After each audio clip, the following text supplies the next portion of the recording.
नाज़रीन अस्सलाम वालेकुम। 4TV दोपहर खबरनामे में आप तमाम का खैर मकदम है। आइए सबसे पहले देखेंगे सुर्खियां। महंगाई और तेलंगाना मसले की पार्लियामेंट के ऐवानों में गूंज। लोकसभा की कार्रवाई कल तक के लिए मुलतवी। एनडीए और कांग्रेस के तेलंगाना एमपीज ने बिल पेश करने का किया मुतालबा। हुकूमत रचा बंडा के जरिए फलाही प्रोग्राम गरीबों तक पहुंचा रही है। श्रीकाकुलम में रचा बंडा प्रोग्राम से चीफ मिनिस्टर का खिताब। मकतूब मामले की मुकम्मल तहकीकात का पाकिस्तान के वजीर आजम ने किया ऐलान। अमेरिका ने हुसैन अफगानी के इस्तीफे को पाकिस्तान का अंदरूनी मामला करार दिया। मिस्र में 5वें दिन भी तहरीर स्क्वायर पर मुजाहरे जारी। फौजी हुक्मरान ने कहा सदारती इंतखाबात आइंदा बरस होंगे। और शाम में तशद्दुद रोकने का बशार अल असद ने किया मुतालबा। दमिश्क के खिलाफ इंसानी हुकूक कमेटी ने करारदाद मंजूर कर ली। और अब पेश है खबरों की तफसील। पार्लियामेंट के सरमाई इजलास का दूसरा दिन भी हंगामों की नजर रहा। पार्लियामेंट के दोनों ऐवान लोकसभा और राज्यसभा में अलहदा रियासत तेलंगाना और महंगाई का मसला गूंज उठा। लोकसभा की कार्रवाई के आगाज के साथ ही तेलंगाना की कांग्रेस अरकान पार्लियामेंट ने अलहदा रियासत तेलंगाना से मुतालिक बिल पेश करने का मुतालबा करते हुए नारे लगाए। तेलंगाना एमपीज के हाथों में प्ले कार्ड्स भी थे। एनडीए के अरकान ने भी इन एमपीज के मुतालबे की तायद की। महंगाई के मसले पर अपोजिशन ने ऐवान में खूब शोरगुल किया, जिसके बाद स्पीकर ने लोकसभा की कार्रवाई 12 बजे दोपहर तक मुलतवी कर दी। लोकसभा की कार्रवाई का जब दोबारा आगाज हुआ तो अपोजिशन अरकान ने महंगाई और तेलंगाना अरकान ने अलहदा रियासत मसले पर शोरगुल जारी रखा। स्पीकर की जानिब से की गई अपीलों को मुस्तरद करते हुए इन एमपीज ने अपना मुजाहरा जारी रखा, जिसके बाद स्पीकर ने लोकसभा की कार्रवाई को कल तक के लिए मुलतवी कर दिया। लोकसभा में आज महंगाई के अहम मसले पर पार्लिमानी कायदे 193 के तहत मुबाहिस होने थे, लेकिन अपोजिशन अरकान की जानिब से की गई गड़बड़ को देखते हुए लोकसभा की कार्रवाई को स्पीकर ने कल तक के लिए मुलतवी कर दिया, जिसके बाद अपोजिशन ने हुकूमत पर इल्जाम लगाया कि वो महंगाई के मसले पर मुबाहिस से बचने के खातिर इस तरह के इक़दामात कर रही है। लोकसभा की तरह राज्यसभा में भी अपोजिशन अरकान ने हंगामा आराई किया और ऐवान की कार्रवाई में रखना डाला।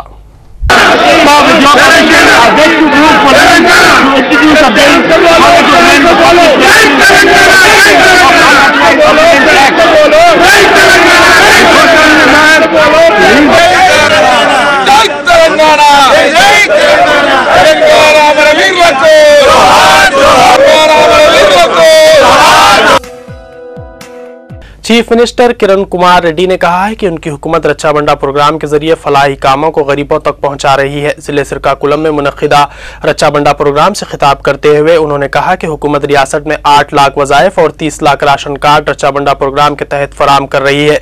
किरण कुमार रेड्डी ने इस प्रोग्राम पर अपोजिशन की जानिब से की जाने वाली तनकीदों को मुस्तरद करते हुए कहा कि अपोजिशन जमातें हुकूमत के फलाही इक़दामात से बौखलाहट का शिकार हैं, जबकि इन जमातों को इस तरह के फलाही स्कीमात की ना सिर्फ तायीद करना चाहिए बल्कि उनके हल्के के मुस्तहिक अफराद को इससे फायदा पहुंचाना चाहिए।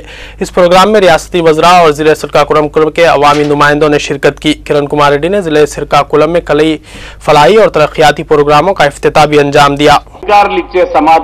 అధికారులు సమాధానం ఇస్తా అంటే ఆ రోజు ఉన్న ప్రభుత్వంలో వస్తున్న సమాధానం మీ గ్రామంలో ఎవరైనా చనిపోతే మా దగ్గరికి రండి, చనిపోయిన వ్యక్తి గురించి కనుక్కొని మా దగ్గరికి వస్తే మేము పెన్షన్ ఇస్తామని చెప్పేవారు. ఆ పరిస్థితి నుంచి 2004 నుంచి ఈరోజు 72 లక్షల మందికి అదనంగా మనం పెన్షన్ ఇవ్వడం జరుగుతుంది గ్రామీణ ప్రాంతంలో.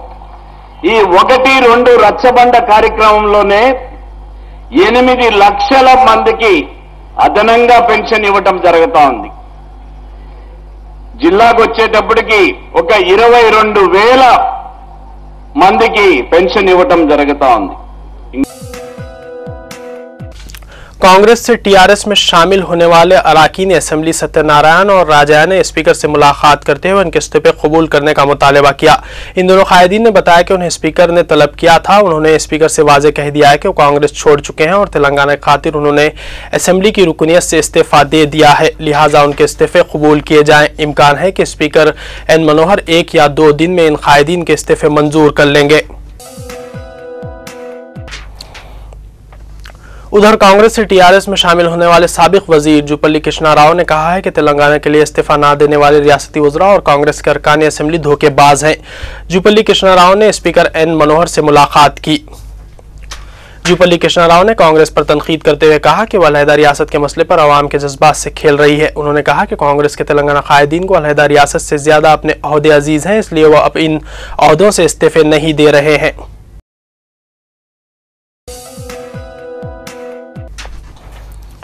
कमिश्नर पुलिस अब्दुल क़य्यूम खान ने बताया है कि शहर में एहतियाती तौर पर जो इंतजामात किए जा रहे हैं वो 15 दिसंबर तक जारी रहेंगे। मंगल की शब अचानक पुराने शहर का दौरा करते हुए ए.के. खान ने कहा कि शहर के हालात को देखते हुए जल्द बाजार बंद किए जा रहे हैं। उन्होंने कहा कि मुस्लिम नौजवानों पर जो हमले किए गए हैं इसकी साजिश को सिटी पुलिस बेनकाब करेगी। राजा सिंह से मुतालिक पूछे गए सवाल का जवाब देते हुए कमिश्नर पुलिस ने कहा कि उनका बयान कलमबंद किया गया है। अगर जरूरत पड़ने पर राजा सिंह को दोबारा हिरासत में लिया जाएगा। ए.के. खान ने कहा कि सिटी पुलिस हर तरह से चौकस है और वो किसी भी किस्म की गैर जमहूरी सरगर्मियों को हर हालत में कुचलेगी।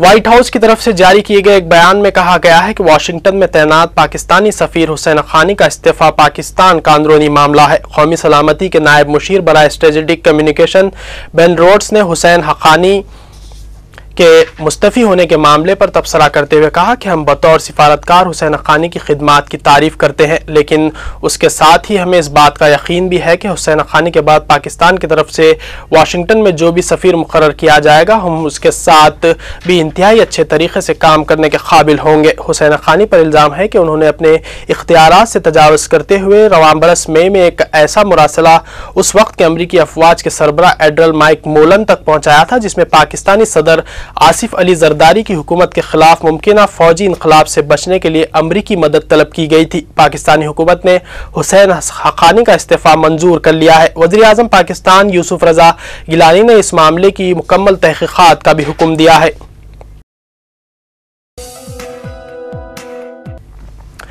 मिस्र में जारी मुजाहरों के नतीजे में पैदा होने वाले तनाव को ख़त्म करने के लिए फ़ौजी हुक्मरान मोहम्मद हुसैन तंतानवी ने कहा है कि सदारती इंतखाबात आइंदा बरस मुनक़्क़िद किए जाएंगे। उन्होंने इख्तिदार की फौरी मुंतकिली के अवामी मुतालबे पर रेफरेंडम की पेशकश भी की है। ताहम मुजाहरीन ने रेफरेंडम को एक ताख़ीरी हुरबा करार देते हुए मुस्तरद कर दिया है। मुस्तफ़ी हो जाने के मुतालबात का सामना करने वाले तंतानवी ने अपने नशरियाती खिताब में कहा कि दस्तूर साज असम्बली के इंतखाबात 28 नवंबर को ही मुनक़्क़िद किए जाएंगे। अवामी मुतालबात को मंजूर करते हुए उन्होंने कहा कि मुल्की सदर का इंतखाब आइंदा बरस जून में कर लिया जाएगा। दूसरी तरफ दारुल हुकूमत कायरा के इनकलाबी तहरीर स्क्वायर पर मुजाहिरीन की तादाद में इजाफा होता जा रहा है। ज़राए इब्लाग की रिपोर्टों के मुताबिक गुज़िश्ता रात वहां 1 लाख अफराद ने फौजी कौंसिल के खिलाफ मुजाहरा किया।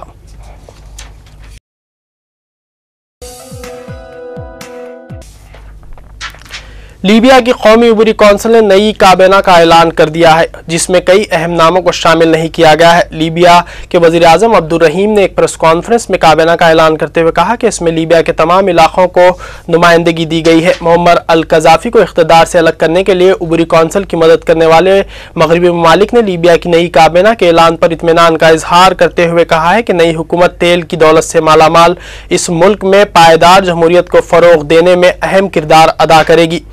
दूसरी जानिब आलमी फौजदारी अदालत के सरबराह ने कहा है कि लीबिया के साबिक रहनुमा मोअम्मर कज़ाफ़ी के बेटे सैफुल इस्लाम के खिलाफ मुकदमा लीबिया में चलाया जा सकता है। उन्होंने यह ऐलान मंगल को अपने दौरे लीबिया के दौरान किया।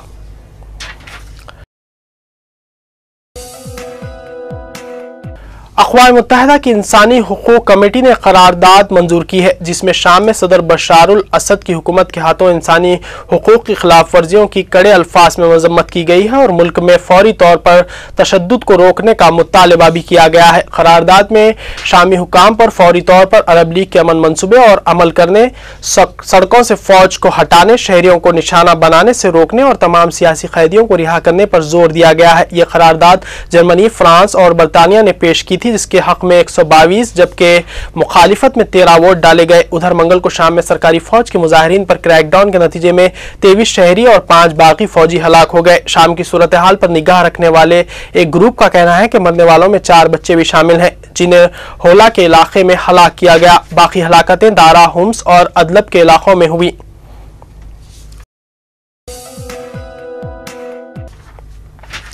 अक़वाम मुत्तहिदा के सेक्रेटरी जनरल बान की मून ने इसराइली वज़ीर आज़म बेंजामिन नेतन्याहू पर फ़िलिस्तीनी अथॉरिटी को टैक्स अदा करने और मकबूजा इलाकों में यहूदी बस्तियों की तामीर रोकने पर जोर दिया है। बान की मून के तर्जुमान मार्टिन नेसर की ने दोनों मुल्कों के रहनुमाओं से टेलीफोन पर होने वाली गुफ्तगू का हवाला देते हुए बताया कि सेक्रेटरी जनरल ने इसराइली फ़िलिस्तीनी कशीदगी में कमी लाने की ज़रूरत पर जोर दिया है, जिनमें फ़िलिस्तीनी इंतज़ामिया की जानिब से अक़वाम मुत्तहिदा में रुकनियत की दरख्वास्त देने के बाद इजाफा होगा। नाज़रीन, आइए देखते हैं सुर्खियां एक बार फिर। महंगाई और तेलंगाना मसले की पार्लियामेंट के ऐवानों में गूंज, लोकसभा की कार्रवाई कल तक के लिए मुलतवी। एनडीए और कांग्रेस के तेलंगाना एमपीज ने बिल पेश करने का किया मुतालबा।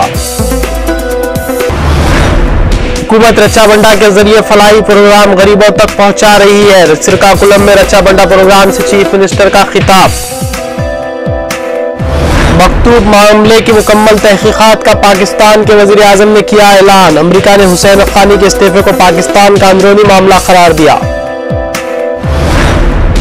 मिस्र में 5वें दिन भी तहरीर स्क्वायर पर मुजाहरे जारी। फौजी हुक्मरान ने कहा सदारती इंतखाबात आइंदा बरस होंगे। और शाम में तशद्दुद रोकने का बशार अल असद ने किया मुतालबा। दमिश्क के खिलाफ इंसानी हुकूक कमेटी ने करारदाद मंजूर कर ली। यह था 4TV दोपहर खबरनामा। आपके दोस्त नसीर गयास को दीजिए इजाजत और ताज़ा तरीन खबरों के लिए देखते रहिए 4TV, आपका अपना चैनल।